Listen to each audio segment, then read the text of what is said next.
not know what this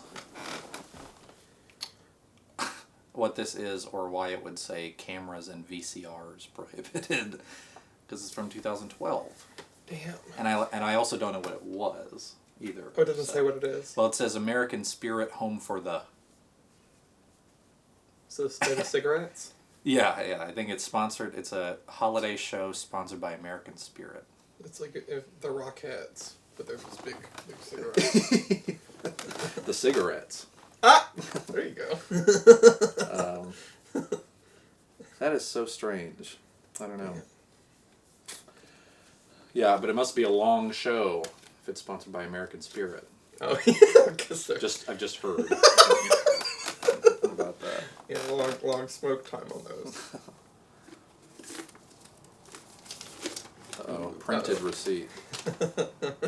Oh, this was going to Downstream Casino Resort to see B.B. King. Ooh. Kind of a tragic, ultimately, performance. Yeah, well, yeah, it was... I think I should look up when he died, because this was, not to be too morbid, but yeah, this was Saturday, April 5th, 2014, which I think was a few months before he passed on, unfortunately. And of course, my internet is not working. Oh, no. Well, oh, here we go. May 15, 2015. May 14, 2015. Okay, so... we died like a year later. A year later. I don't think I have any direct... I shouldn't feel guilty about that anymore. You're not the people who booked RBG at the wedding. Remember that? And she died like a month later. I had totally forgotten about that. Yeah, she was just sitting there like officiating this little wedding, like a tiny little bird. Would have wished it was a fishy wedding in that case. Don't fish like birds, or is it the other way? I think other birds way around. Fish, yeah. Fish probably are scared of birds. Yeah, but they probably don't like them very much. Tulsa Awards for Theater Excellence, 2014. Nice. Was this? Oh yeah, this was the year I was in School for Lies. Oh damn! Nice. Other Desert Was that the Cities. Same? Oh, I was in our theater. Well, we were both in Outstanding Play nominated. I mean, submitted. Yeah. I always love that distinction. Nominated. Yeah. I'm like, I think that's probably how a lot of awards things are. Or yeah, literally. Oh, this is my ticket to the 6th annual. Oh, that's the same thing. Oh, Tate's. They have a lot of stuff for that. Yeah, really wanted to latch on to my was memories. Was that Tim Blake Nelson? I think so. Mary Kay Place? Or that might have been Wes Studi. I don't know. This was at Helmert Theater at Cascia Hall, so it was Tim Blake Nelson, I think. Damn, Cascia Hall. They've been doing those shits everywhere. I know, yeah. What the hell? The one at the PAC. Or wait, at the Philbrook. Oh, yeah, that one was really bad. They're like, we're going to reenact all the shows. We said we're going to get 4 actors who weren't in any of the shows to read 10 to 15 minute excerpts from all 15 nominated shows. Insane number of shows. It was unreal. Yeah, that was... I'm like, this is too much art patronage going on right now. Yeah. I'm like, some of these I didn't see for a reason. Yeah. Ooh, another Bob Dylan. Oh. This was May 3rd, 2015. Ooh, nice. In Oklahoma City. Damn, almost the anniversary. I've seen him 5 times now. Or wow. 4 times, so sorry. You're like, oh, well. Well, that kind of sucks. Wish you hadn't said that. Woof. It's like, oh, not a real fan, huh? Oh, he hates Bob.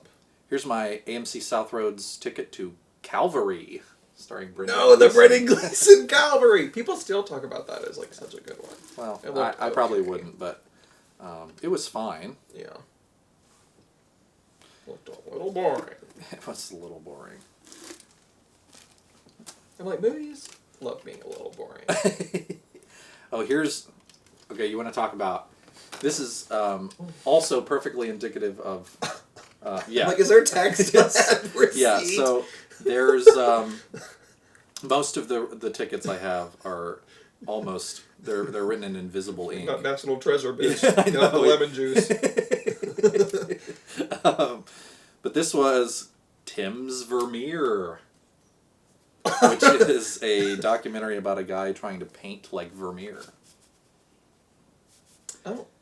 And it was a little cool, but mostly Like, would have been a cool slideshow of pictures. right.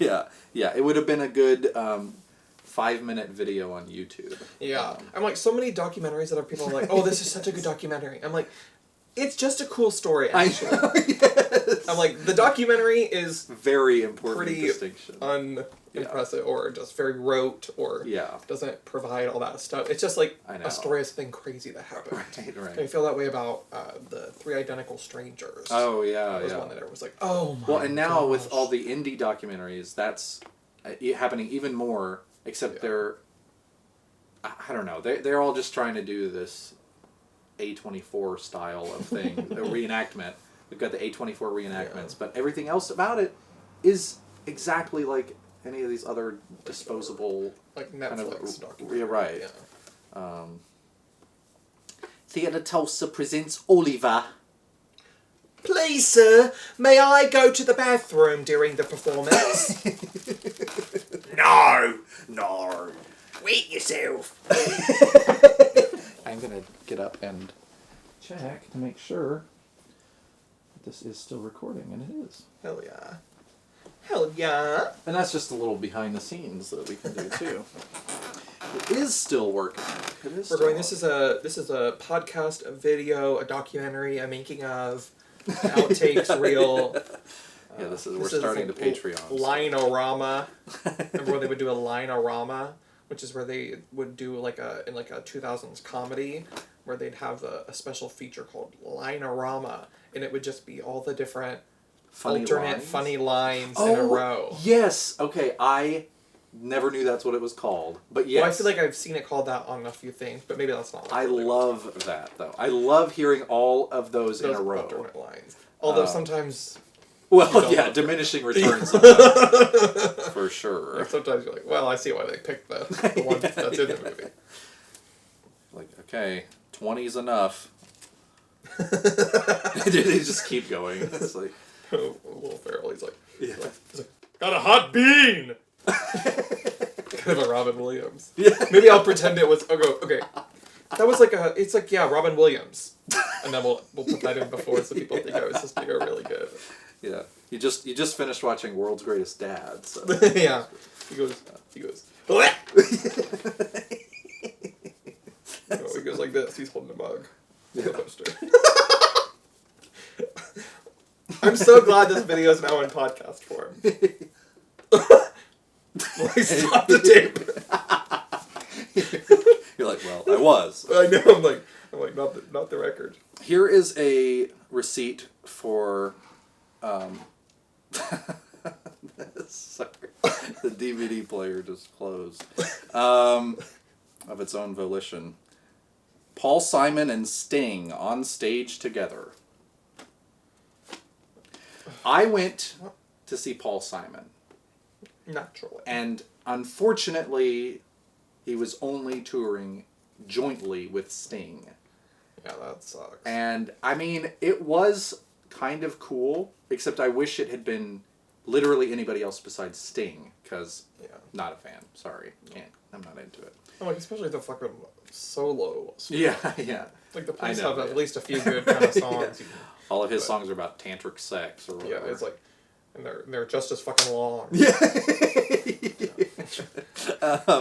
But, I mean, it was a good concert because Paul Simon's great, in my opinion, and his band was great, but they had, I think the same band played for everything.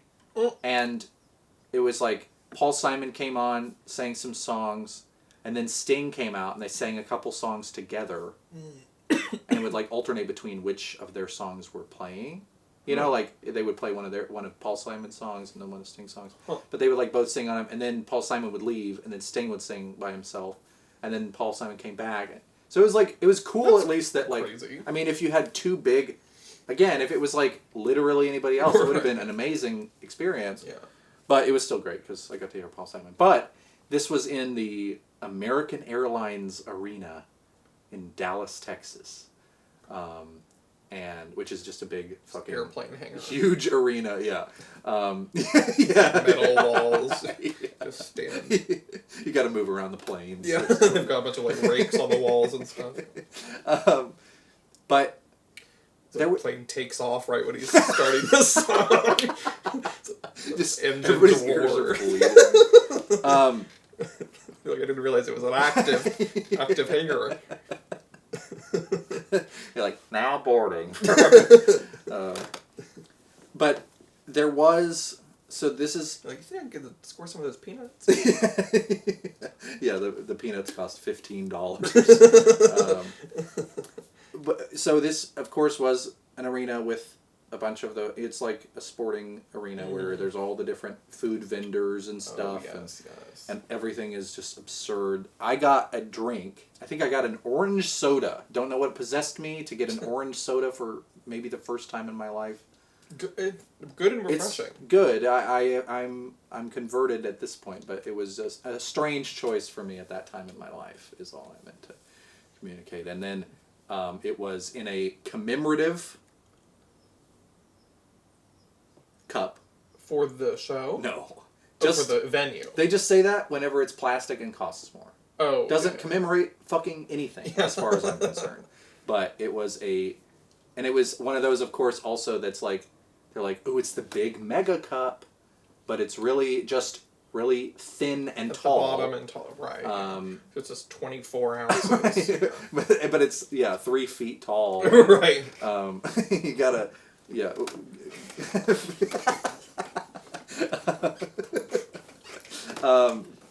Some finagling definitely required.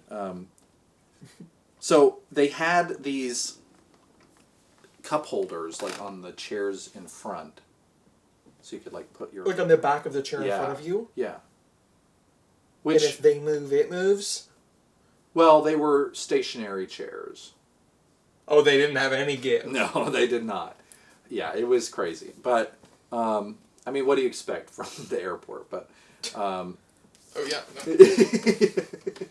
No. I did at least get a window seat, but, but they, but I put my drink there, and, this lady in front of us, and of course the rows are like this wide. Oh, God, yeah.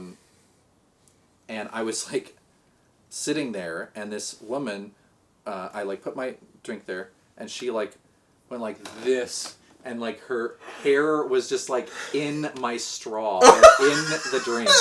No. And this lady also, this is like basically my only memory of the show itself. Don't remember hearing any of the music. Don't remember what happened. But every time Sting started playing a song, this woman would get up and give the person she was sitting next to a lap dance. Like a full-on gyrating on the lap dance. Oh, yes. At every Sting song. I'm like, that's the tantric way. Yes, I guess she was a full She was there practitioner. for the tantric stuff. Yeah. She was like, oh, and he does music. Yeah. Yeah, she thought it was going to be more like an Amsterdam show. Yeah. But this also reminds me of whenever I went to the BOK Center, because I have a couple of Paul McCartney and Bob Dylan over there, and I think the first time I went to the BOK Center was like right after it opened, and one of the first events they had there was like a business seminar. And it was like... Not like a job fair? Well, okay, you would think, but it was... And the only, like, marketing, it only said, like, business seminar. It did not say anything about... CIA front company business name. Here were some of the speakers. Colin Powell, Rudy Giuliani. Oh my gosh. I think somebody like Laura Ingraham or somebody from Fox was there. Oh God, there was fucking. It wasn't Chris Christie. It wasn't. But there were just like, it was just like 4 hours of listening to those people talk Jesus. at the BOK Center, and It's huge. it's like just, and they're like on like a boxing ring basically. You know, it's like just a big square stage in the literal middle of This everything. like pill shaped. Right. Yeah. Like, it was so Yeah, I like crazy. happy. I went to a speaking event there too, and they had just it was like they just had it kind of sectioned off, like one of the areas. Yeah, yeah. And it worked kind of like that, but I can't imagine trying to see a show like that though. That's crazy. Yeah. I mean, especially all those fruits. Yeah. Colin Powell. It was good to hear from him at least. Yeah. Just kidding. 100 Years of Broadway. Like, pack it up. Yeah. That's 95 too many. And I also apparently kept every copy of every receipt. I mean, every Oh, ticket. hell yeah. So I have like 5 tickets to Oliver. Anyway, what I really brought these out for was to share with you some of the movies I saw in theater, because something else I used to do is save all of my movie tickets. Oh, hell yes.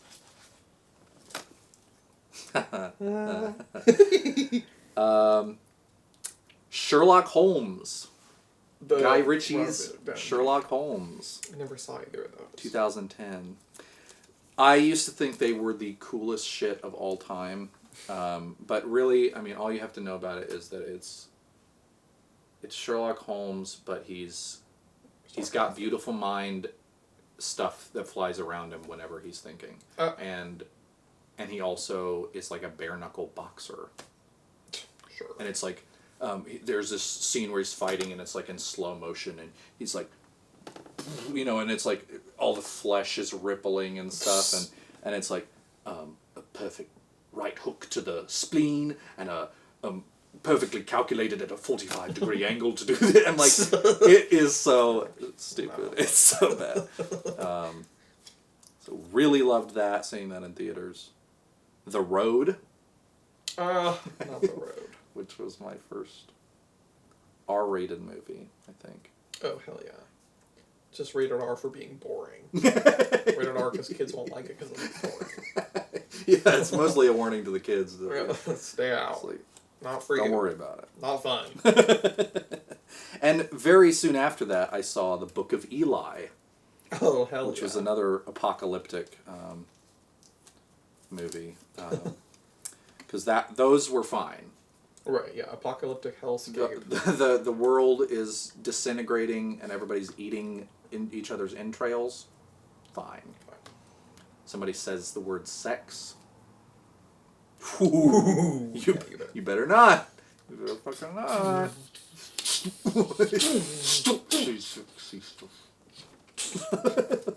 Yeah, it's like your parents wrote the first ever "Don't Say Gay" bill. It was about movies that you could see. Yeah.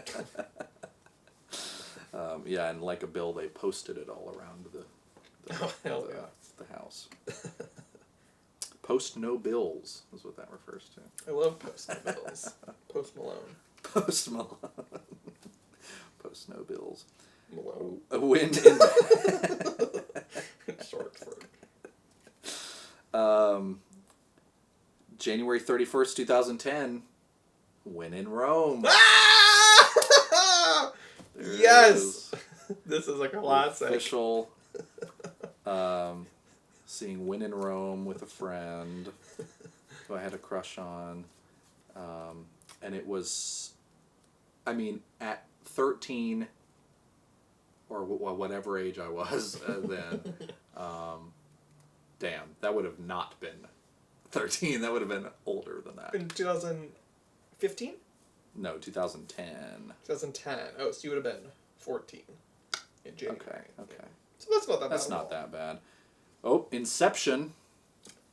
Damn. I think I saw that in theaters, too. That's a classic. I was there when it happened. I was there when my mind I remember where I was when my friggin' head blew up. How crazy it was. Yeah. Yeah. It's just watching that movie with huge forehead veins trying to figure it out. I like to see a movie about Sherlock Holmes watching that movie and all that. Yeah. He's like, his ideation like is the going speed crazy. power of a dream versus the time contraction of the element. I'm sitting in the theater like this.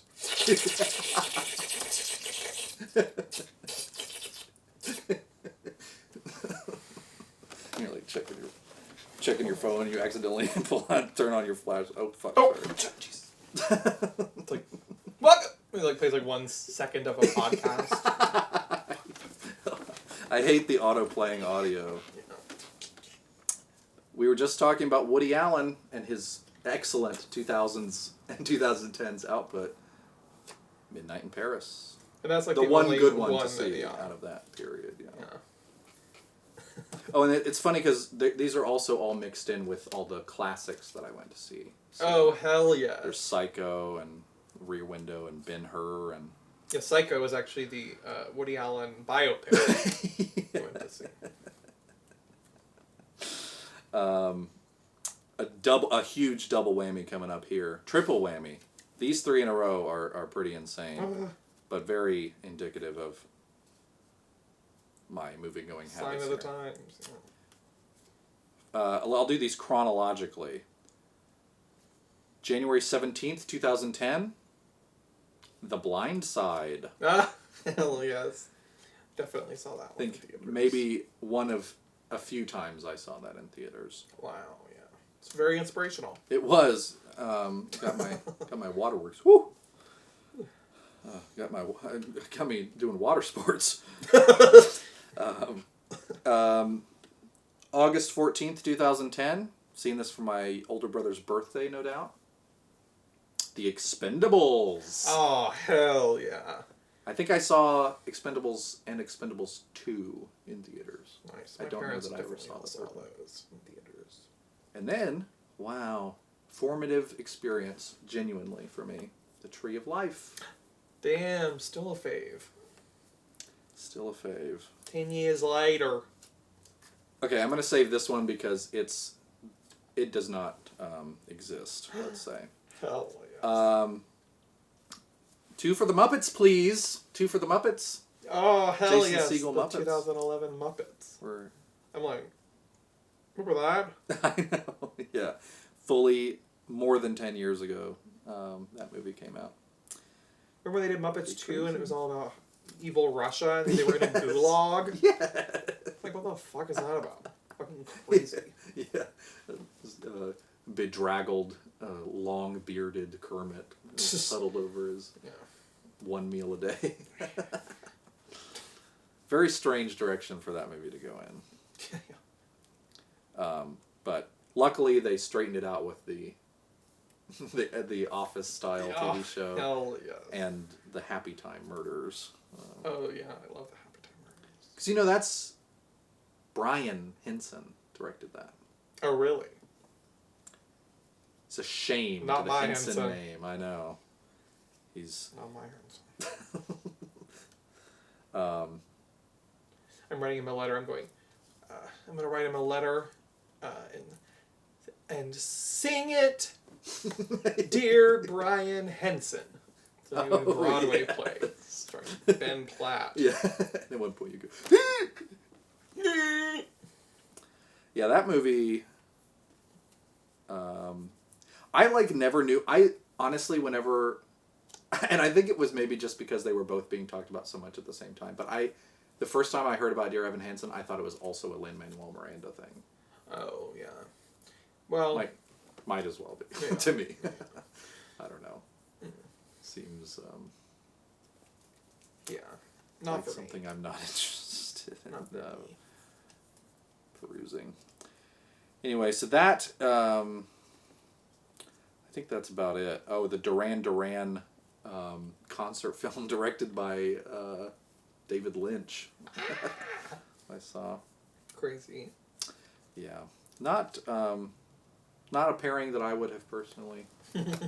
Bold Duram.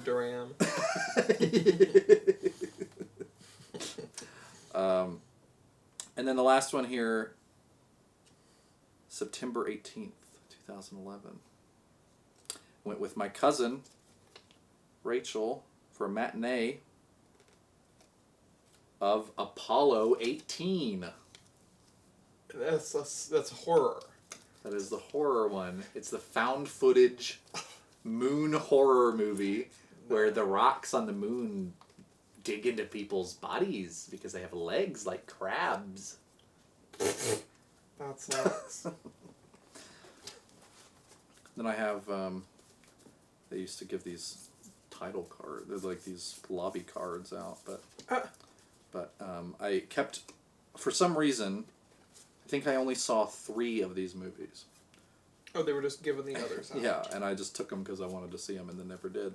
Like, it's all the awards, the Oscar buzz of this one year that I was going to Circle Cinema Live. Oh, yes. Faults No. by Riley Stearns, who directed The Art of Self-Defense. Oh, no. I'm canceled for this one. Why Don't You Play in Hell? What's that? It's a Sion Sono movie who got canceled recently. Oh. Roar. Well, now he's playing on Hell, I guess. Yeah, yeah. The powerful, and I would say, personally, Steinbeckian, The Overnighters documentary. Not one I went to see. Mr. Turner. Mr. Turner. By Timothy Spall.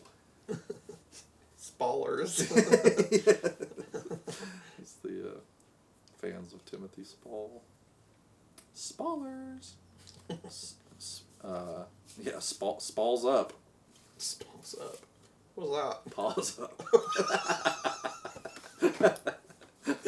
Spalls up, little spallers. Damn, that's... We Are the Best. That's that Swedish funk movie I told you about. And Viazabist. Boyhood. Your fave. Movie. I don't know that I've ever hated a movie that much that I was looking forward to that much. Damn. I think that's maybe the biggest gap in like... Damn. Yeah. I don't know what mine would be, but... But it had just so much build up, and I was like, fuck yes, this looks like the And then you best hated concept. it. And I did pretty much hate it, I think. Well, immediately after I watched it, I think I gave it 5 stars because I had just been looking forward to it so much. Yeah. And I was like, yes, I loved it. And then I just kept thinking about it. I'm like, no, if I'm going to be true to myself, Wow. if I'm gonna be okay with that man in the mirror, then I'm gonna have to change this rating. Wow. So not only... So the movie actually did inspire you to be true to yourself. Yeah, well, I guess that is true. Which maybe is the whole point of the movie. Wow. Okay, well... So you just need to pump up that rating. I think without watching it again, I'll pull it back up to a 5.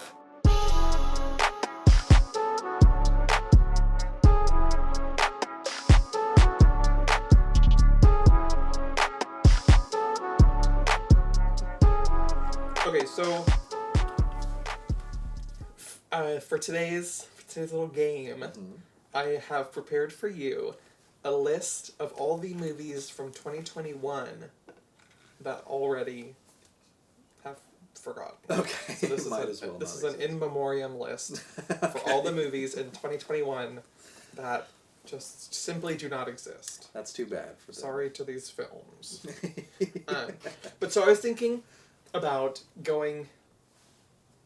I was going to give you either a 5-star or 10-star review, like a very good top review from either IMDb or Letterboxd, or a very low 1 out of 10 or half star out of 5 review.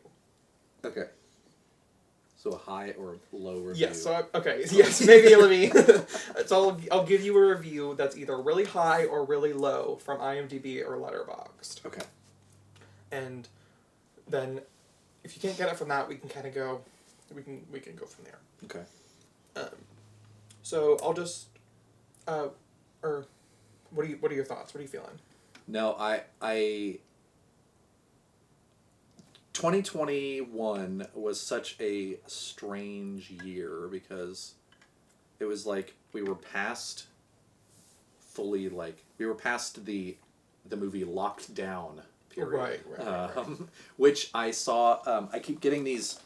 Sorry, really quick. I keep getting these Critics' Choice Kino video things, and on one of the first pages, this is a catalog that you mail in the thing to say which ones you want to buy, or you call them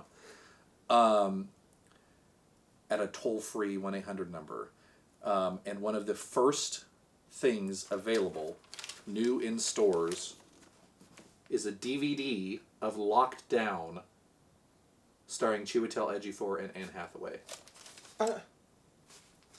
Not in stores, because it's an HBO and Max original movie, but you can get it through this catalog. So just in case you want That's amazing. to relive that period. But yeah, it's just like, but the movies still all seemed really low energy and low quality. I don't know, like, so more than any other year I can remember, everything was just like, okay, you know?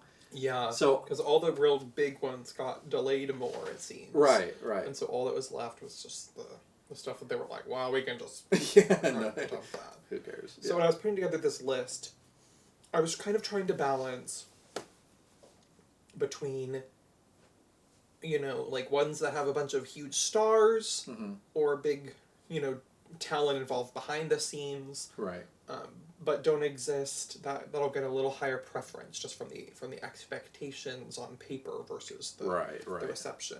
And I tried to avoid doing too many just streaming ones because there are so many. I mean, Netflix puts out literally a movie a week or more. Yeah. Like, so it's hard. And they brag about it. So literally, yeah. But so I really tried to only put ones that seem like they were designed to be real. Okay. So I don't include any of the like Princess Switch or any of the like real crazy P.S. Shark I love the versus- boys or yeah.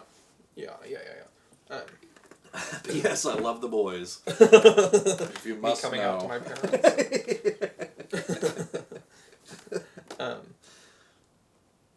So this first one. Okay, this is a 5-star review. Okay. From Letterboxd. It says, 5 stars because I met the love of my life while working on this movie. Oh, God. Okay. Also, I want to fuck Ben Affleck brains out. I mean, par for the course for a Letterboxd review. And there is a little more. Okay. Also, this is a bad movie. Some redeeming qualities, with no plot, and doesn't really make any sense. But hey, I made a lot of money off this movie. Also. P.S. I love the boys. Kind of. Ben Affleck is a great actor. Okay.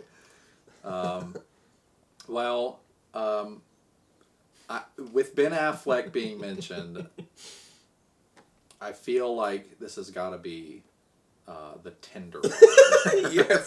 Yes, ding, ding, ding. This is the Tinder Bar. It will...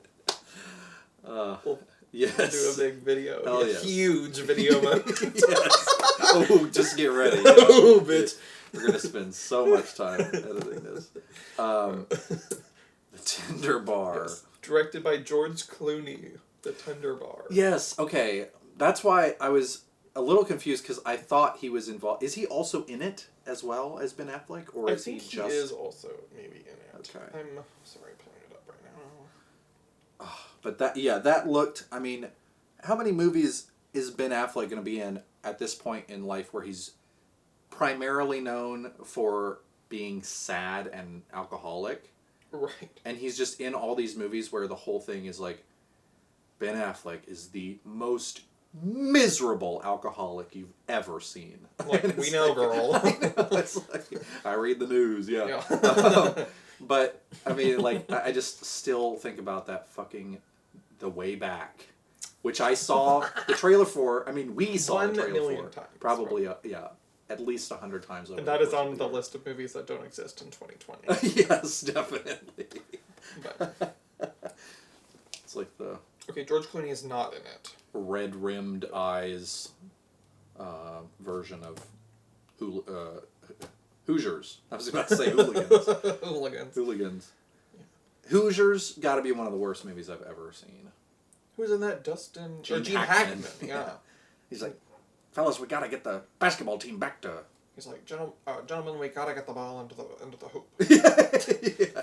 He's like, you gotta take the ball, bounce it up and down while you're walking, or if you're not bouncing the ball, that's not allowed. He's just explaining the rules. He's like, there's 6 or 7 guys on this side, and the other side has an equal number of guys. You're both fighting to get the ball in the other basket, gentlemen. Now go out there and give them all you got. It's like, now, fellas, this is called a cheerleader. And they're like, woo, woo.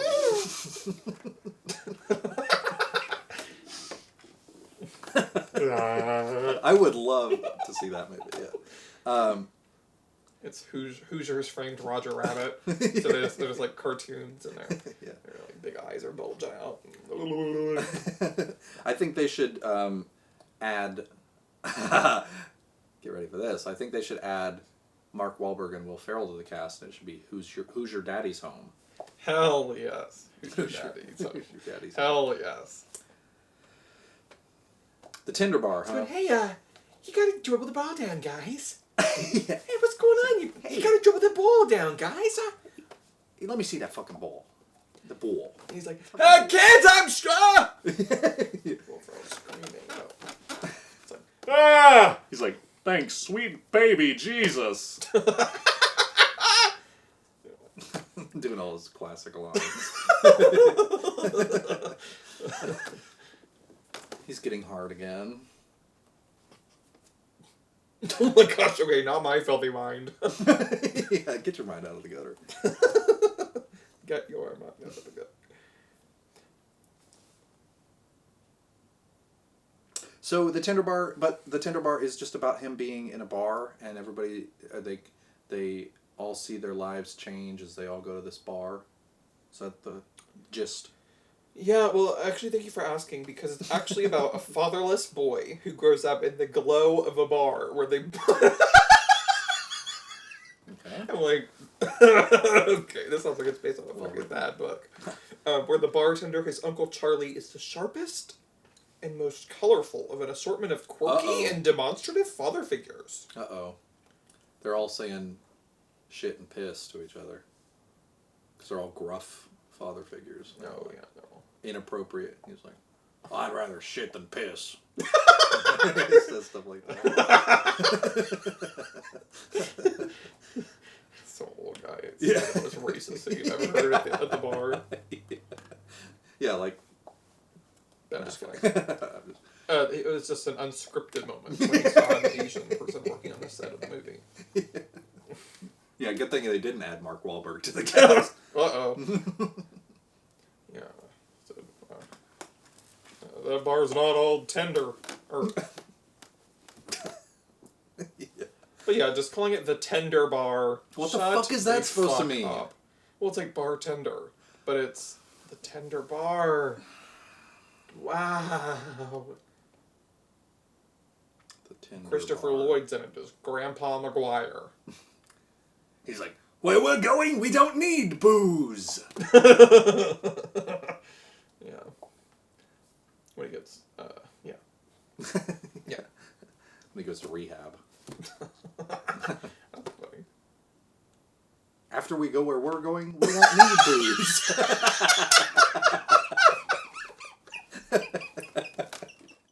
Yeah, I think I'm overwatching movies that are just people going, life sure is crazy, isn't it? You know? I don't need any more of those. Yeah. I know life's crazy. Yeah. I don't need Ben I Affleck need to a tell movie me. about it. Yeah. Life sure is crazy, isn't it? I keep thinking of the Tinder Trap. What's the Tinder Trap? The Tinder Trap is a song. Weirdly, it's a song and a movie by Frank Sinatra. I mean, the movie's not by Frank Sinatra, but he's in it.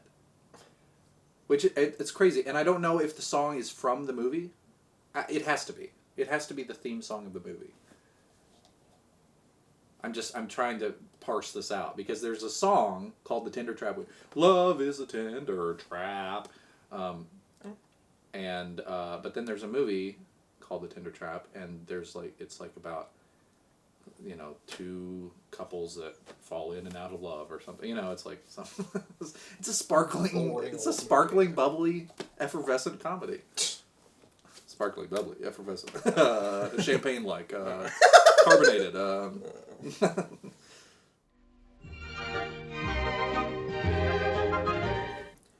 All right. This is a 1-star review for the next movie from IMDb. Uh-oh. Okay. Even the great cast, the movie sinks by itself because the poor FXs, the weak script, and several unbelievable situations. That's my favorite kind of review. Yeah. First, Angelina and the kid can run through a field, avoiding several lightnings during a storm. Oh yeah, pretty realistic. Second, a pregnant woman can ride a horse and shot like Rambo. Last, you can go through a big fire without even a burn. Hollywood, are you serious? So I overall, love this. This is the guy who writes all the goofs. Yes. Hell yes. So overall, a dumb movie full of cliches and dumb situations, only recommended for selected empty brains. Period. Damn, that's quite a review. You said Angelina. That was Roger Ebert.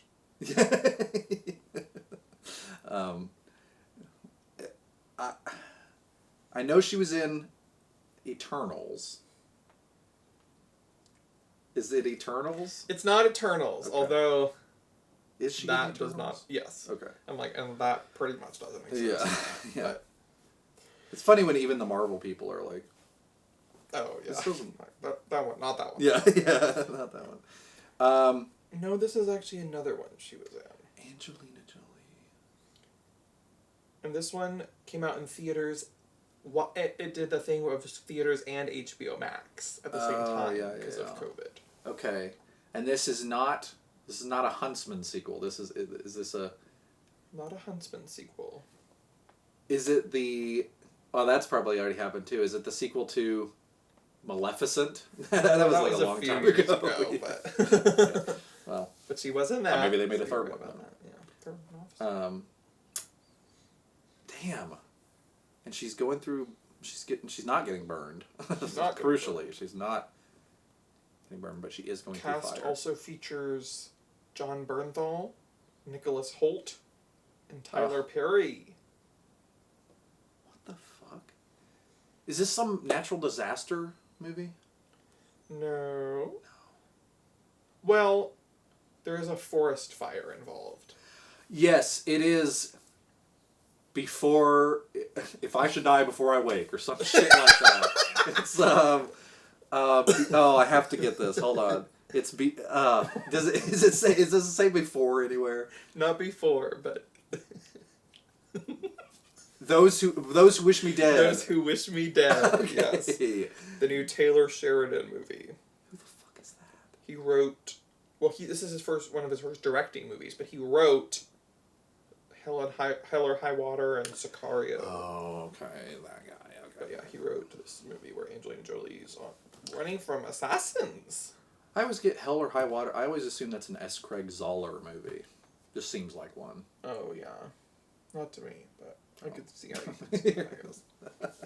Not to me, but I'm different. I'm like, well, not to me. Sorry. But it does belong in the same genre, the same collection as Cold in July and Blue Ruin. Yeah, it's like it's giving a bad time at that. Yeah. Oh dear. I saw like 40 minutes of that on TV one time. I was gonna say I watched that, and I was like pretty into it for a little while. I was like, oh, that's kind of cool, and then I just went crazy. It's silly, but yeah, things get too silly. Interesting stuff in it. Yeah, those who wish me dead. And okay, any hints about what that's about? Because it does look like she's in a forest fire. Young boy finds himself pursued by 2 assassins in the Montana wilderness, with a survival expert determined to protect him. That must be Angelina. And a forest fire threatening to consume them all. The mall. The mall. It's like a whole movie that takes place at a mall. Yeah. Well, that does sound like a reduced crew kind of movie. In one of the shut down malls during COVID. Yeah. It seems like that. Yeah, there were so many movies that are like, these 4 people talk for a long time. Oh yeah. And I was like, oh my god. Remember Malcolm and Marie? Yes, I do. Oh, and you like it? No, but you're. Oh, okay. Oh, well, sorry. You're doing spoilers Oh, for that. I'm shutting off my memory, which for me surprisingly easy to do. I'm like, and that's the plot. That's the one of default. these other movies. Oh, really? No, I'm just kidding. But doesn't it sound like one? It does. It sounds like that's what the Adjustment Bureau is about. Yeah, it also sounds like one of these that barely made the list, or that almost made the list but didn't quite, called Reminiscence, with Hugh Jackman. Reminiscence. And it was. I don't recall that by one. Lisa Joy, and it looks like this. Oh yes. I do. But, yeah, I remember all the shitty posters, but I don't remember all the titles. That one does not exist. All right, this is a good one. Okay, it says this is a 1-star review from IMDb also. Mm-hmm. It's 1 star. Downhill all the way is the title. When I saw this has spoilers. Okay. Uh-oh. When I saw the 2 headlights during the opening, I knew we were in trouble. As a child of the 50s, I know from westerns. Period. This is the worst example of the genre I have ever seen, and please, don't make this your first experience with one.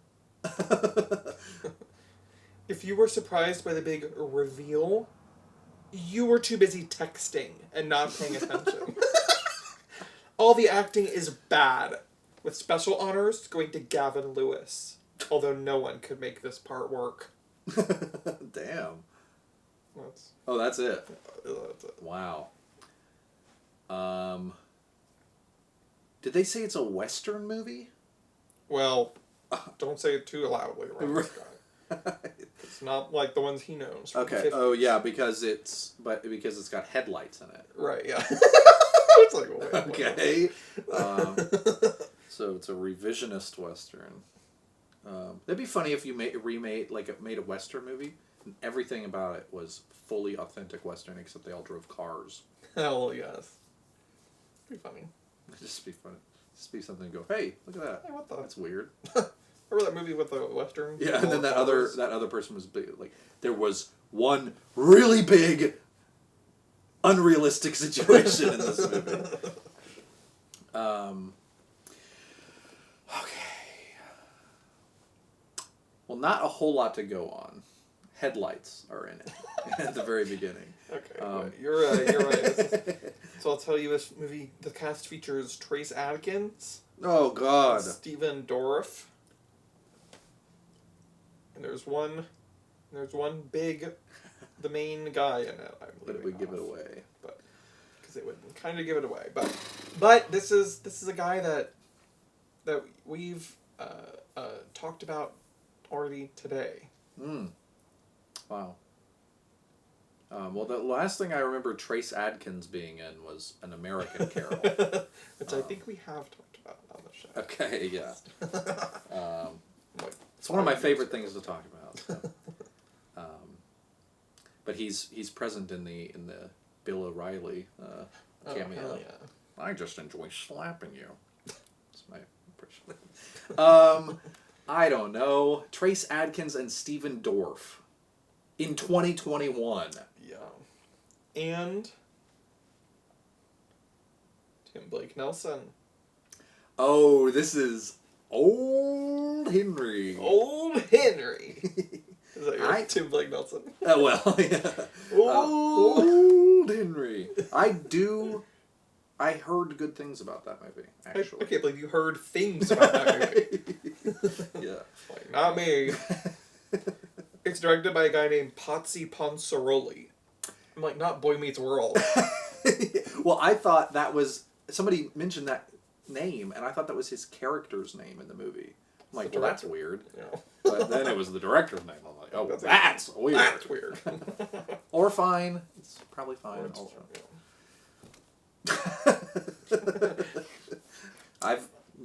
Can't make fun of people's names. Alright, this next one. It sounds like a character that would be played by Roberto Benigni. Potsy Ponsarelli. And his wife's Elizabeth. Yeah. Elizabeth Taylor. Wouldn't that be campy? Yeah, Cleopatra, maybe one of the most campy movies of all time. Literally, girl. Okay, so this next one, this is a 5-star review. Oh, alright. From Letterboxd. Oh, God. Like, it just sours my mood to know that the review's going to be from a Letterboxd. Go watch this, friends. Go right now. If you're having a dull week/day and want to watch something for 2 hours that will rip your heart out of your chest and throw it around like a beanbag, go watch this. I haven't been so emotionally moved by a movie in a really long time. Nor have I been compelled to write a review for one in a minute. But this one was just so good. And quite nice on the eye, I should add. Justin Chon went from the annoying diversity sticker in Twilight to writing, directing, and starring in this gem. So he's doing a growth. He's listening and learning. On top of all that, just nailing the accent. I was just like, wow. ... Also, this might be a bad take, but a movie made in 2021 that isn't in any way anti-racist or woke is low-key refreshing. Nice. Interesting. So you got the writer, director, and star. And it's un-PC. Or not actively PC. That is not what I would guess. But, okay. I mean, I would say that, but... This is a classic poster that we would see at AMC when... This was like 2020... Okay, this is 2021, I guess, but I have definitely seen this poster. Okay. Can I... And you said Justin Chon? Uh-huh. Who is, I guess, the one Asian character in Twilight. Which, yeah, I haven't seen. Interesting. Is there anybody else in the cast? Alicia Vikander. Ex Machina. Ex backing up. Oh. And what genre of movie is this? It's like a romantic drama. With Alicia Vikander. Oh. God damn. I'm never going to be able to think of this title. But I know that I have seen a poster with her on it that looked like a movie I do not want to see. Damn. The only two movies I can think of her being in are Ex Machina, and there's one, like, historical drama that she's in. Is that this one? No. That's, you're thinking maybe of the Danish Girl. Damn, I don't know. I don't know who Justin Chon is, so I'm struggling. It's called The Girl in the Green Dress. Close. There's a color in the name. Oh shit. Fuck. This is Blue Bayou. Oh, of course. Blue Bayou. I saw commercials for that movie on Facebook. That was like There was a 3-week period where that was the only ad I was getting on Facebook, was that movie. And I guess it did look like it was filmed in a nice way. It was like filmed in 16 millimeters. Nice on the eyes, I imagine. Yeah. But yeah. It's not where you're from. It's where you belong. Wow. I'm like, watch that again. Yeah. At the very end. Watch that again. Let that sink in. It's standing out in the cold on the porch. Come on, guys. Come on, guys. Open the front door to your home and let the sink that's standing outside into your house through the door. Get it, you guys? Share if you get this, and 95% don't. And 95% won't.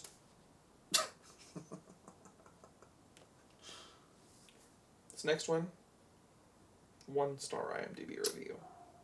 Ouch! That always hurts. And it's just the title of the review. It just says bad. Well, getting right to the point. It says, very bad film. Nothing interesting to watch. Sounds like you after I show you one of my movies. Nothing interesting to watch. Nothing interesting to watch. I'm like, bitch. Justin is always a good actor, but the scenario is not good. Justin Long. And that's the whole review. It's not Justin Long. It's not Justin Chon again either? Okay. Not Chong, not Long. Okay. Justin Timberlake. It is Justin Timberlake. I know this one. Is this Palmer? Yes, this is Palmer. Hell yes. This is amazing. I love Palmer. And I love that it's to me, it's in the same genre as Mud and Joe. and this Joe? It like came out right around the same time as Mud, which is the Matthew McConaughey one. Oh my, Nicolas Cage. Yes, Yeah. yes. And Ty Sheridan. Yes, and I think Ty Sheridan is in the other one as well. Is in Mud as well. Yeah. And they're like the he's in same Mud. plot too, I think. Yeah. It's like crazy. It's another one of the Olympus Has Fallen, White House Down scenarios. Yeah, 2012 and 2013. And it's like a weird kind of movie for that to have happened with. Yeah, like, it's about a 15-year-old who's with an ex-con in the woods. What? Like, shut the fuck up. Yeah. Like, and don't be. Yeah. Here's an answer. Don't be. Directed by David Gordon Green. Gordon Green, of course. Coming out next year, Joe Kills. David Gordon Green's career is so bizarre. Crazy. But it has nice little pockets of great stuff here and there. Yeah, Halloween Kills. Here and there. It's like not here and there and here and there. But yeah, so George Washington, which is the first movie he made, is like really good. It's about George Washington. No, it's not about George Washington, thankfully. Maybe. But it's beautiful. But then 10 years later he's making, well, not 10 years later, but maybe 10 years later he's making fucking The Sitter and Your Highness. Sitter. Damn. It's crazy. And now he's doing these gritty reboots of the old horror franchises. Oh my god, he directed Our Branda's Crisis. Hell. That's an all-time movie that doesn't exist. That is like one of the primo texts. I love that. That is amazing. Oh my god, he also did Manglehorn. Yes, Manglehorn. Whoa. Classic. I also love Al Pacino's late career. I love The Humbling, the trailer for The Humbling, which I think is a Barry Levinson movie. Oh, with him and Greta Gerwig? Yes. Oh my god. Is that directed by Barry Levinson? Filmed by Barry Levinson. Screenplay by Buck Henry and Michael Zabidi. That's crazy. I thought, is Buck Henry still even alive? It must have been Something that he started. Well, he died in 2020. Oh, damn. But this came out in 2014. Wow, that must be one of the last things he ever did. That's why I'm going to stop making shit around 40 years old. Yeah, that was the last one he wrote. He has a character's credit on the 2008 Get Smart. Yeah. And then I think that's just characters by, based on characters by, probably. Right. And then 2001, Town and Country. Not ringing starring a bell. Warren Beatty, Diane Keaton, Natasha Kinski, Goldie Hawn, Gary Shandling, Jesus. Josh Hartnett. He should not be. He shows up in the craziest of movies. Yes. You're like going through a list. You're like, oh my god. Yeah. Oh, and Josh fucking Hartnett. Yeah. And I feel, I'm like, there's something in the water. I'm like, he's coming back. Oh god, no! Please. He's gonna be in a bunch of more movies. Oh. I'm like, oh god. Now that Andrew Garfield's retiring or taking a break from acting, Josh Hartnett. I'm like, his agent's right. Hello, hold please. Hi, hello. Yeah, that is the most bummer news. I know. Like, literally, again, like Sting, anybody else. Literally anybody else. It's like I'm in the bargaining phase. I'm like, please, anybody else. I'll do anybody else. Yeah. Take Michael Shannon. You're like, I think I've gotten all from him that we're gonna get. Please. Now let's not be too. Oh god, hasty. I was just blown away by the latest Michael Shannon performance. It was so different. It was so good and different. Okay, well you might have. No, I like Michael Shannon a lot, but I feel like he does. I feel like he's kind of given up on, or I don't know. He still does a good job usually, but. You kind of, it's what you'll get a lot of the time, yeah. Remember when fucking Funny or Die had him read that psycho sorority email? I'll fucking cunt punt the next person I hear doing something like that, and I don't give a fuck if you SOR me. I will fucking assault you. No. That sucks. Like Funny or Die, I'm adding Funny or Die to the list of institutions that have ruined the world. Them and NATO. But I just recently, I think I am officially adding A24 to that list. Just done more harm than good, I think, at this point. Damn. It's like Tim and Eric. I love Tim and Eric, and the legacy. But the rippling effects are net negative, I think. For sure. Hard to cast blame any particular. No, I know. But no, yeah, it does have the. And just, yeah, and also these are now it's getting more esoteric. So it's not institutions that ruin the world, but it's just things. But I'm fully done with people being meta. I think we're both on the same page. Yeah, don't be meta. It's like even the clever ways are not. Not anymore because it's been done so many times. Right. Now it's just like a lazy crutch. There is no fourth wall anymore. Right, yeah, no. And just, the celebrities who are... and Nicolas Cage is doing it now. Yes, in the biggest way. Yeah, the whole unbearable weight of massive talent. Won't be seeing it. The unbearable title of this stupid movie. Literally. I'm like, that's going on the list. That's going on my new list of movies that if I was this movie, I would... call it, because embarrassing movie to be. Sorry. Sorry. Yeah. Like, don't catch me. You. Just don't. Don't do it. Yeah, and it's anytime you lean into a meme, it's over. It's over. Don't do that. Oh my god. I'm like, hi everyone, I'm Pat Sajak and I'm planking. I'm like, who thinks that's cool? Right. How are you supposed to look cool planking when Pat Sajak is planking? I remember that being one of your biggest things to complain about. So you couldn't plank anymore. I was mad, girl. I was blinking everywhere, bitch. And then it was the cool anymore. You're like, okay, well, I guess I got a T-pose now. Hopefully I don't see Richard Karn doing this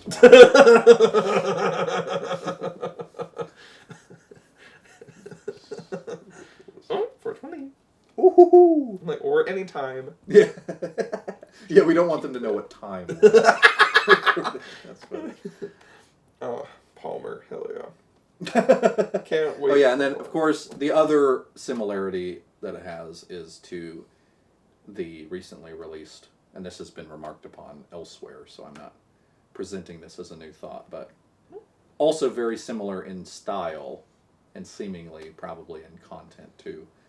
Joe Bell, which is the movie where Mark Wahlberg plays a dad with a gay son. He's like he's like a dad who works on a farm but has a gay son, and he's walking across the U.S. to help him or something. I don't know. Don't ask me. But he's like, it's because I didn't make you bale the hay when you were a kid. Now you're a faggot. My son's a faggot now. Your Mark Wahlberg is excellent. Thank you. That's so funny. Thank you. And I'm like, I hit the mark. Mark's the spot. And Stillwater is the other one where Matt Damon, I don't think has a gay. He can't have a gay son in that one. I'm like, well, he can't have a gay son because I'm like, he Kevin Hart, the kid. Stillwater, it's his estranged daughter who's in prison for a murder she didn't do. Oh, okay. And he's an oil rig roughneck from Oklahoma. Hey, filmed in Oklahoma. Ooh. Gotta watch it. I'm like, rallying the troops to go see Unplugging, starring Matt Walsh and Eva Longoria. Yeah, we recently figured out that Unplugging is filmed in Oklahoma. And it's rated R. I thought that was for families. From the trailer, I thought it was for families. Like, this whole family vacation's fucking ruined. They're like, I'm unplugging my vibrator. I'm like, Matt Walsh like, how are we supposed to have sex now without the help of the vibrator? So now I've only got my small penis. Hell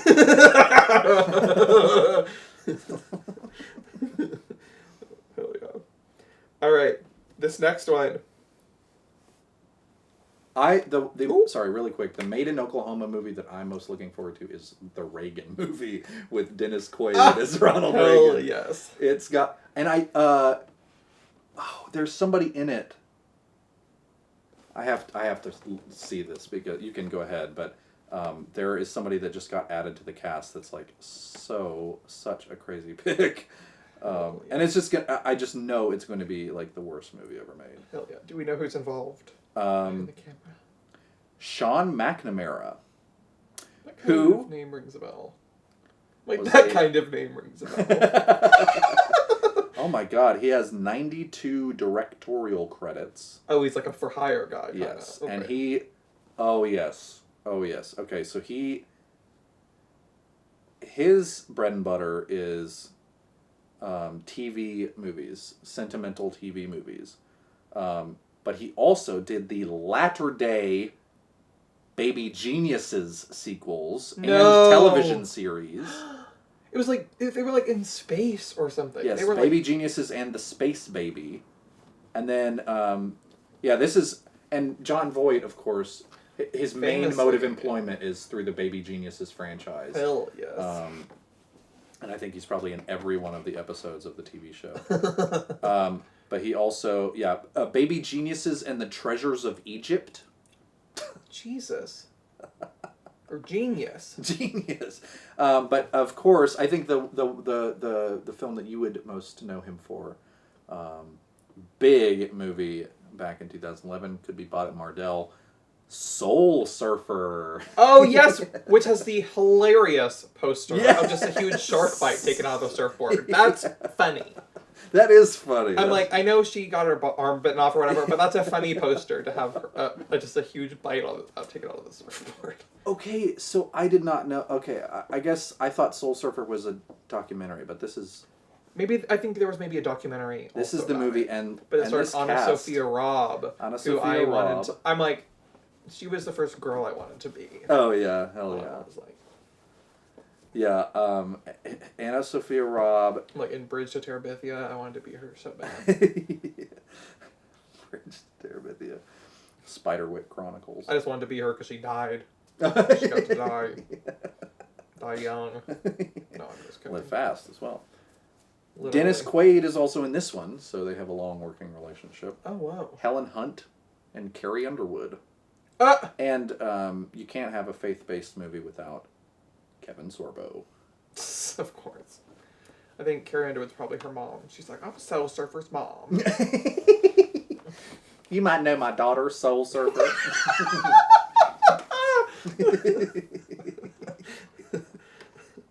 All right. But Soul Surfers.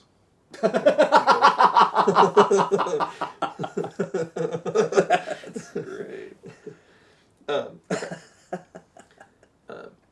This is a 5-star Letterboxd review.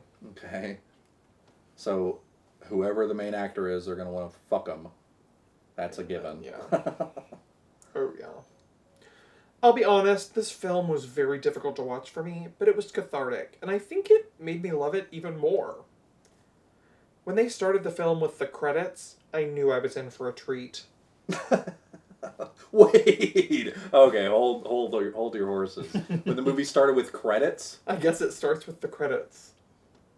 When the movie starts with credits, I knew I was in for a treat.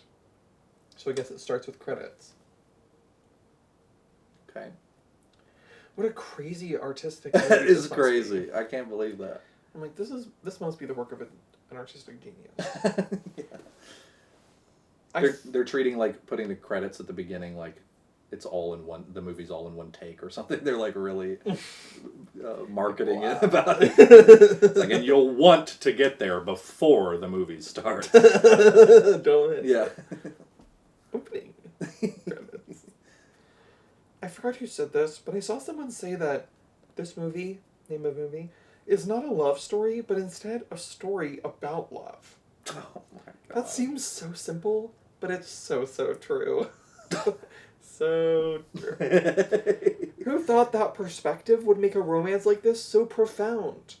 Because this film is profound. All we have are two people in a relationship who love each other, tear each other apart, put each other back together again, and then continue this cycle all in the course of one night.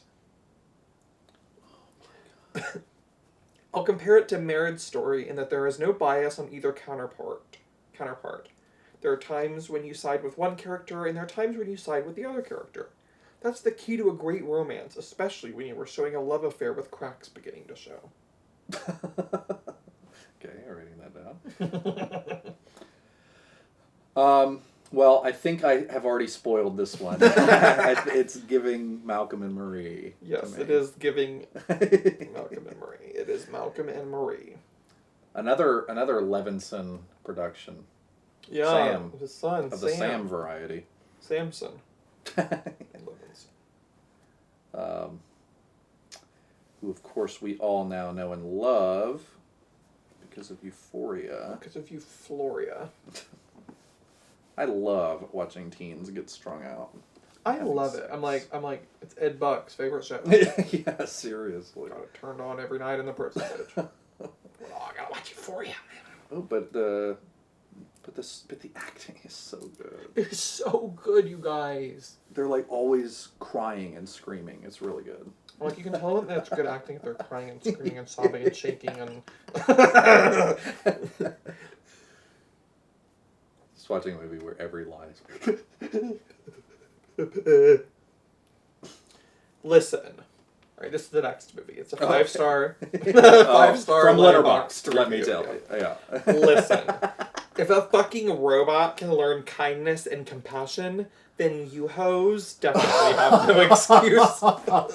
Oh, Lord. For fans of I Am Legend and Wall-E. So they're also kind of giving a little kind of helpful. Yeah. And that's the full, Appreciate that. the full review. Okay. There's a robot that learns kindness. Okay.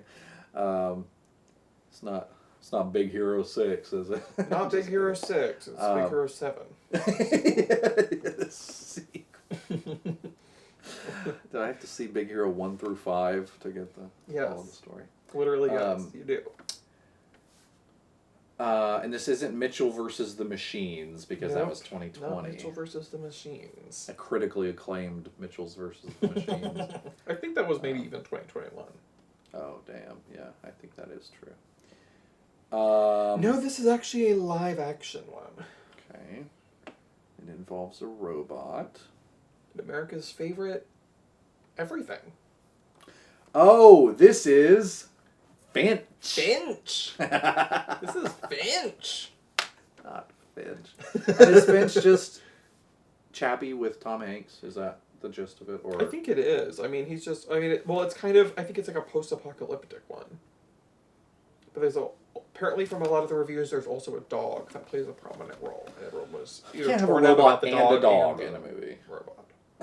You can't have two characters that are a robot and a dog. Yeah. I'm like, Pick talk one. about a pandemic sounding movie. Yeah. Like, it's a great threesome. We've got one actor, one robot, and one dog. I'm like, the girls are running around with masks on. With that one, girl. Stay home. Flatten the curve. Yeah. Come on, guys. Come on, just wash your hands. Just wash your hands and all your groceries off. I am still doing that. But... A guy who's still washing all his groceries off. That is so good. Take all of the chicken breasts out and get a Clorox wipe and wash them down. Spray them with the Squeezing out. Bubbly. It adds a little lime flavor too. Ooh. And you know it's fucking clean. Alright, this next one, this is a 1-star review from IMDb. Okay. Needed improv artists / real people. Okay. Surprised by Neeson and Fishburne getting involved with this. The script would have read bad from the start. The first scenes involving a methane sensor is dramatic on its own due to the consequences. Yet the script is written as mindless arguing, and the actors just repeat it smoothly. Wait. Neeson and Fishburne's lines are the same mindless arguing, spoken smoothly. I'm gonna need to know more about this person's criteria before I make any judgments here. The premise of each scene is dramatic on its own. Dangers, consequences, lives involved, etc. But it's all thrown away. Improv artists could have made it a hit.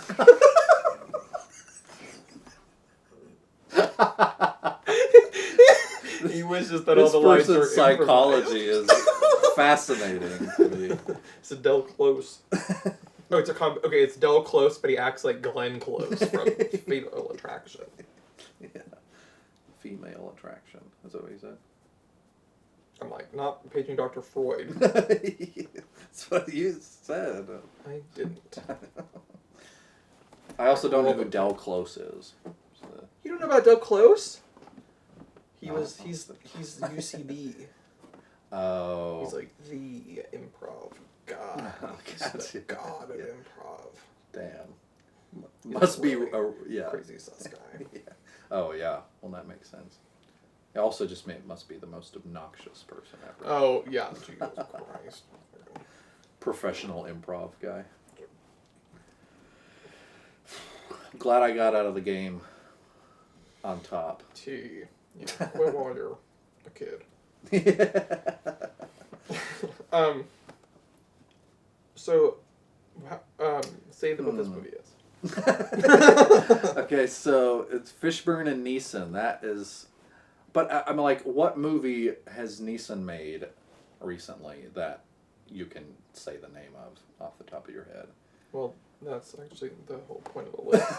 Well, okay, all right, but and Lawrence Fishburne, Larry to his friends.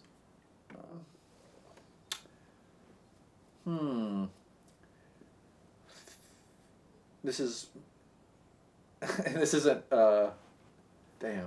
And I was looking at this movie and I couldn't believe, because I swear this exact movie came out like 2 years ago. Oh yeah, it's not.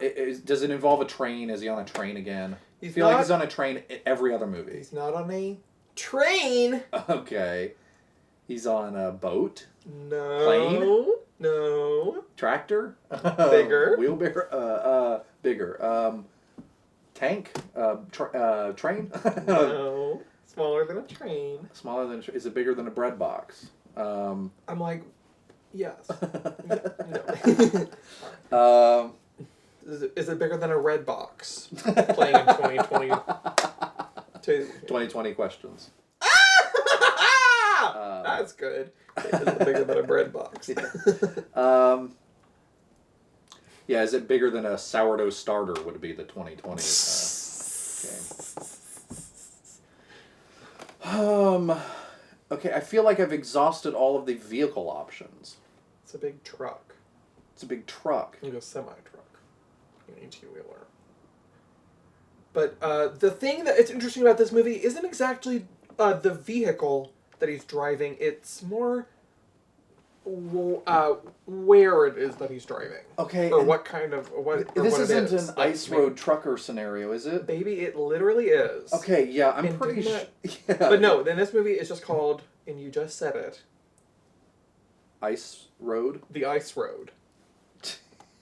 No. Yeah, it's about he has to drive. Okay, yeah, but he did have a more. I think it was called Cold Pursuit. Yes.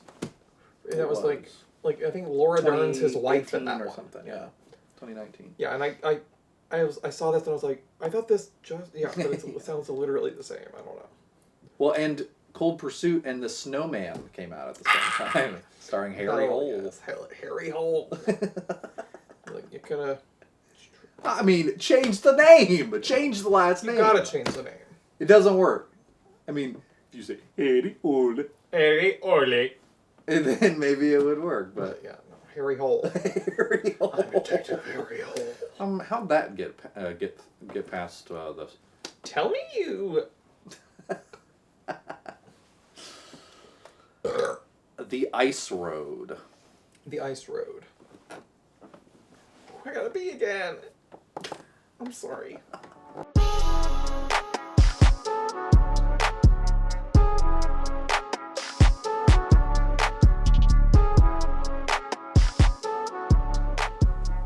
getting down to the wire. Last 8.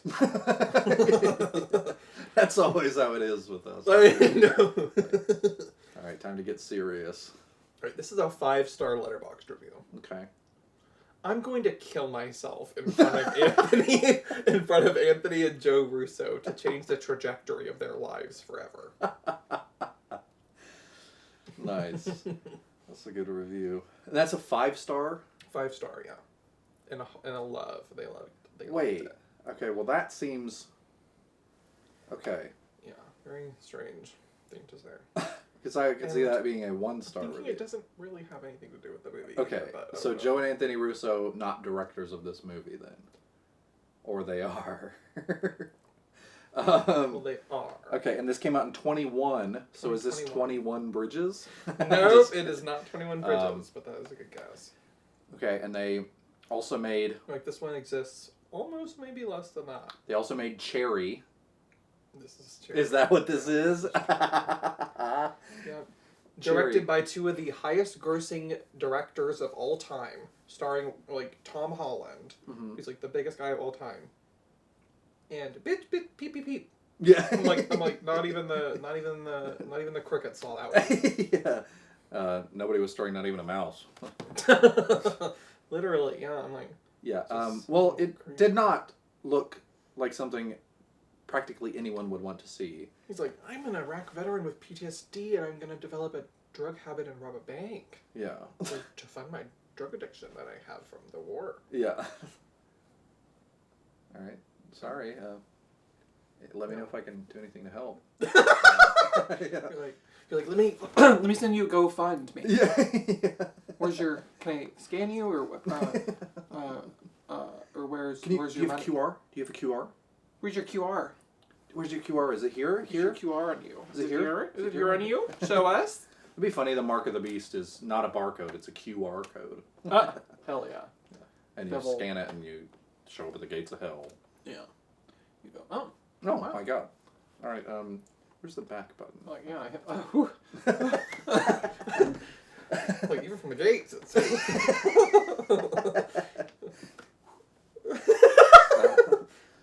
and this lady at the office, she's like, I'm still a little cold. I brought my blanket. Got a big huge sweater also. I remember at the call center, there was a lady who brought in a fucking space heater and put it under her desk. Ladies at HR love having a huge space I'm heater. like, that sounds like a circulation problem. You sound like you have something medically wrong with like you. you're sick. It's 75 degrees in this room. I don't know what's wrong with you, but it's probably fine. All right, this next one. Oh, and Cherry, the only thing I know about that movie is that they released the poster, and originally it was done in like this. I feel like it was maybe even fake Cyrillic, or maybe it was just a font that looked like it was fake Cyrillic, but it Like, it was they killed literally a bunch of people there. illegible. It was like you could not read what it said, and so everybody was like, "What the fuck is this movie called?" Everybody called it Chirk because it looked like it was CHRK. CHRK, hell yeah. Chirk. Anyway, Steve Martin's Little- the Chirk.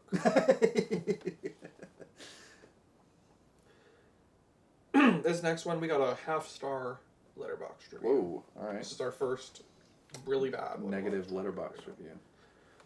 I don't want to suck this person off. I would hate to have this person's cock in me. Bait me out. Blow my back out 3 ways from Sunday. It's like, why is that about every movie? Anyway. Oh my god.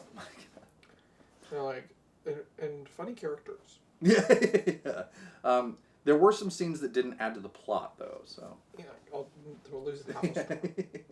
When I take away half a star every time there's something that takes away from the plot. They're like the people with the $5 on the table for the waiter taking it away. Like, Oh, kind of an experimental scene transition lasted 5 seconds longer than it should have. Yeah, 5 seconds of my life I'd like back, please. You're going up to the person like I'm pimply teen working the register. He's like so overwhelmed because now it's just like you go in and there's like 50 people with their phones out. A bunch of people QR who don't have codes. their phones out, and they're like, who has the tickets? Yeah. They've been waiting in line for 20 minutes. And they get up and they're like, okay, who has the tickets? Like, are you all serious? Yeah, I have to like, it's a whole ritual if I go to the movie theater because I have to like stop at the front doors before I go in, turn off my VPN to be able to open up the AMC app. See, to my way around that, turn the I brightness up. screenshot the ticket while I'm still in the app. That way I can just pull up the picture. And I don't have to like, because every time I do the AMC app, it's like, you click on it and it like takes too long to pull up. Yeah. And it's just like, Yeah. but yeah. And So I pay that's my- $25 a month for that. Yeah, and you haven't seen a movie yet. Yeah. You. Yeah, I've significantly reduced my end of life wealth value by paying for the theater and not going to see any movies. I'm like, if you contributed $20 a month to your 401k, you have $1 billion by the time you retire. But instead, you paid AMC I know. $20 and then didn't go see My all problem. these movies. Didn't go see Cherry. You didn't go see Those Who Want Me Dead. You didn't go see Blue Bayou. My problem You didn't is go see that the Tinder Bar. I'm always investing in liabilities, not assets. What can I say?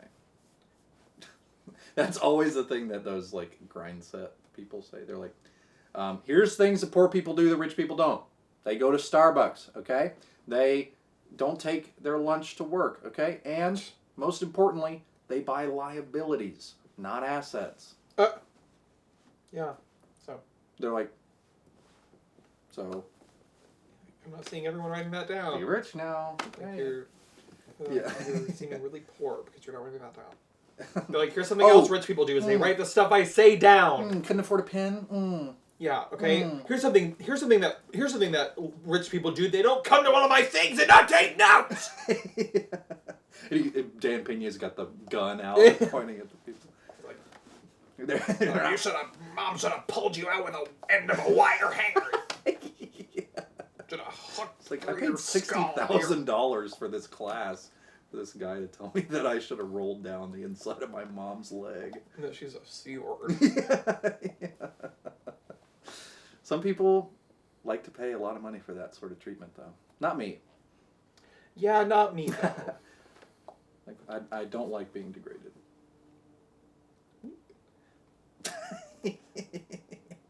All right. This one is a half-star review. Okay.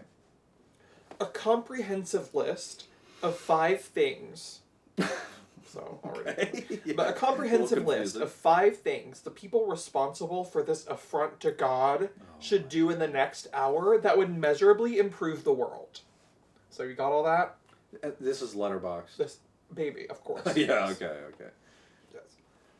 Number 1. Google the definition of manic pixie dream girl Oh. and read it several hundred times. Not somebody still being mad about Manic Pixie Dream Girl. And not also Manic Pixie Dream Girl stuff. Yeah, also. Yeah. Equally bad to me. Yeah. I see both sides. There was good people. Or there's bad people. Yeah. 2. While they're at it, close the Wikipedia summary for Brazil. Or at least read more than just the dream bits. So they're saying while they're Googling the definition of Manic Pixie Dream Girl, they should close the tab they Wikipedia already summary have open for Brazil. For Brazil? Which they have ripped off all the dream parts of, I guess, for this movie. Okay, It says, Brazil the movie then? it must be Okay. Brazil the movie. Because it says, or at least read more than just the dream bits. Okay. Number 3. Have the I forgot there were 3 Yeah. more. Have the epiphany that cult movies are not made with the intent to be cult movies. Like, that's T. That is T. That's T. I like, and bitch, this movie looks so bad. Yeah. I'm 4. like, that's another thing that I used to love. Cult, capital letter cult movies. Loved those. Loved, any Yeah, midnight this would have been the movie. movie you wanted to see most of all in 2010. Yeah. And movies about movies. Almost never. Sometimes they can be good, but almost never. Almost. Almost never. And all the ones people say are good Yes, or not. true. It's not everyone knows. Number 4 of 5. Bring Ed Wood back from the dead so they can seek the advice of a vastly superior filmmaker. Oh, this guy's really bad because even Ed Wood's vastly superior to him. Right. Clever. 5. Take a leisurely stroll across the closest available highway. Take a long walk down the shortest available pier. Look up pier on maps. And...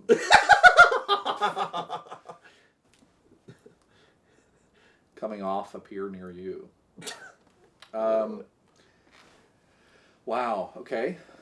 Did they cap that with anything, or is that they just ended at number 5? Well, that's where my screenshot ended. Okay, that's fine. Wow. And so this is a cult movie, intended to be a cult movie. And this looks like one of the worst ones. Like, of does all time. Daniel Radcliffe in this? I'm like, He how? might as I well can't be. believe he's not in it. Yeah, this looks even worse than that stuff. Remember that Good Omens show? Never mind. Or no, he was in the other one. The other one about heaven and Yeah, he was in. Was he the one with Steve Buscemi? Yes. Where he was. Yes. It wasn't even Good Omens. It was the other one. What was that fucking called? Oh no. Yeah, it's like God is a wanker. Oh. Or something like that. Miracle Workers. Miracle wankers. Hell yeah.